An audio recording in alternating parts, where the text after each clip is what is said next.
90 দশকের ঢাকা শহরের আন্ডারওয়ার্ল্ডের গল্প নিয়ে ঢালিউডে আসছে নতুন cinema Prince once upon A time in Dhaka, যেখানে মুখ্য ভূমিকায় থাকছেন মেগাস্টার শাকিব খান।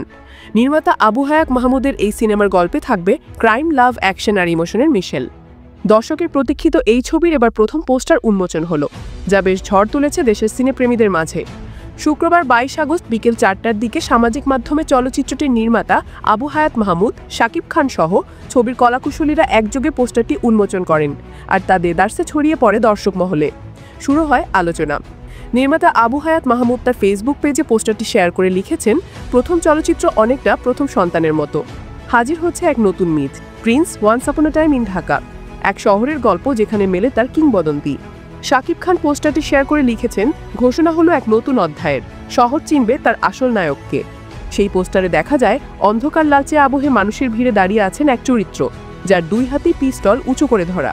চারপাশে লেখা আছে ঢাকার বিভিন্ন এলাকার নাম, যেমন বাড্ডা, উত্তরা, গাবতলী, মোহাম্মদপুর। নিচে বড় অক্ষরে লেখা, মেগাস্টার শাকিব খান, প্রিন্স, একদা একসময় ঢাকাতে। পোস্টারটি প্রকাশের পরপরই শাকিব ভক্তদের মধ্যে উচ্ছ্বাস ছড়িয়ে পড়ে। কমেন্ট বক্সে অনেকেই লিখেছেন, এই সিনেমা ঢালিউডের ইতিহাসে মাইল ফলক হবে। কেউ লিখেছেন, শাকিব মানেই চমক। শোনা যাচ্ছে সিনেমার প্রি প্রোডাকশনের কাজ চলছে, আর আগামী নভেম্বর থেকে শুটিং শুরু হবে। আর সিনেমাটিতে শাকিব খানের বিপরীতে থাকবেন 3 জন নায়িকা, যদিও তাদের নাম এখনো চূড়ান্ত হয়নি। চলচ্চিত্রটির প্রযোজক শিরিন সুলতানা এবং ক্রিয়েটিভ ল্যান্ড। গল্প লিখেছেন মেজবা উদ্দিন সুমন, আর চিত্রনাট্যে কাজ করেছেন সুমন ও মোহাম্মদ নাজিম উদ্দিন। সবকিছু ঠিক থাকলে 2026 সালের ঈদ উল ফিতরে মুক্তি পাবে সিনেমাটি।